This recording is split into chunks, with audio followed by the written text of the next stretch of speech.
ଅଙ୍ଗନବାଡ଼ି କର୍ମୀମାନଙ୍କର ଦାବି ପୂରଣ। ବିଭିନ୍ନ ଦାବି ନେଇ ଜିଲ୍ଲାପାଳଙ୍କ କାର୍ଯ୍ୟାଳୟ ଘେରିଥିଲେ ଅଙ୍ଗନବାଡ଼ି କର୍ମୀ ଏବଂ ସହାୟିକା। ଜିଲ୍ଲାର ସମସ୍ତ ଅଙ୍ଗନବାଡ଼ି କର୍ମୀ ଏବଂ ସହାୟିକା ସଂଘ ନେତୃତ୍ୱରେ ଜିଲ୍ଲାପାଳଙ୍କ କାର୍ଯ୍ୟାଳୟ ସମ୍ମୁଖରେ ବିଶାଳ ବିକ୍ଷୋଭ ପ୍ରଦର୍ଶନ କରୁଛନ୍ତି। ବିଭିନ୍ନ ଦାବି ନେଇ ବିକ୍ଷୋଭ ପ୍ରଦର୍ଶନ କରୁଛନ୍ତି।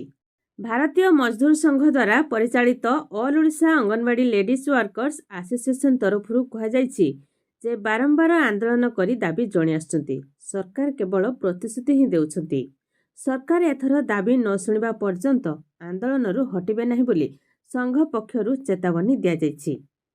ଯେ ପର୍ଯ୍ୟନ୍ତ ସରକାରୀକରଣ କରାଯାଇ ନାହିଁ ସେ ପର୍ଯ୍ୟନ୍ତ କର୍ମୀମାନଙ୍କୁ 18,000 ଟଙ୍କା ଏବଂ ସହାୟିକାମାନଙ୍କୁ 9,000 ଟଙ୍କା ପ୍ରଦାନ କରାଯାଉ। ନିର୍ବାଚନୀ ଇସ୍ତାହାରରେ ଘୋଷଣା କରାଯାଇଥିବା ପ୍ରତିଶ୍ରୁତି ଅନୁଯାୟୀ କର୍ମୀମାନଙ୍କୁ 3,000 ଏବଂ ସହାୟିକାମାନଙ୍କୁ 2,000 ଟଙ୍କା ବର୍ଦ୍ଧିତ ଦରମା। ଅଙ୍ଗନବାଡ଼ି କେନ୍ଦ୍ରର ସମସ୍ତ କାର୍ଯ୍ୟ ଅନଲାଇନ୍ରେ ହେଉଥିବା କାରଣରୁ 5G ମୋବାଇଲ ଯୋଗାଇବା ପାଇଁ ଦାବି ରଖିଛନ୍ତି ସଂଘ ପକ୍ଷରୁ ଅଙ୍ଗନବାଡ଼ି କର୍ମୀ ଏବଂ ସହାୟିକାମାନେ।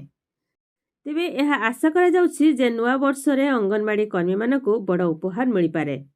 ଅଙ୍ଗନବାଡ଼ି ସଂଘ ଏବଂ ସରକାରୀ ଅଧିକାରୀଙ୍କ ମଧ୍ୟରେ ଉଚ୍ଚସ୍ତରୀୟ ବୈଠକ ଅନୁଷ୍ଠିତ ହୋଇଛି। ତେବେ ଆମର ମୁଖ୍ୟମନ୍ତ୍ରୀ ମୋହନ ମାଝୀ ଅଙ୍ଗନବାଡ଼ି କର୍ମୀ ଏବଂ ସହାୟିକାମାନଙ୍କର ଦରମା ବୃଦ୍ଧି କରିବେ। 2026 ଜାନୁଆରୀରେ ନୂଆବର୍ଷରେ ଆପଣମାନଙ୍କୁ ମିଳିବ ଖୁସି ଖବର, ଅର୍ଥାତ୍ ଅଙ୍ଗନବାଡ଼ି କର୍ମୀମାନଙ୍କୁ ଏବଂ ସହାୟିକାମାନଙ୍କର ସେମାନଙ୍କର ଦରମା ବୃଦ୍ଧି କରିବେ ମୁଖ୍ୟମନ୍ତ୍ରୀ ମୋହନ ମାଝୀ।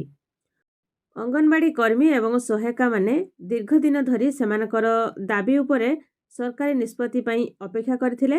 ଶେଷରେ 2026 ମସିହାରେ ଆପଣମାନଙ୍କୁ ମିଳିବ ଖୁସି ଖବର। ଜାନୁଆରୀରେ ମିଳିବ ନୂଆ ଉପହାର। ଅଙ୍ଗନବାଡ଼ି କର୍ମୀମାନଙ୍କ ପାଇଁ ଏ ହେଉଛି ଖୁସି ଖବର।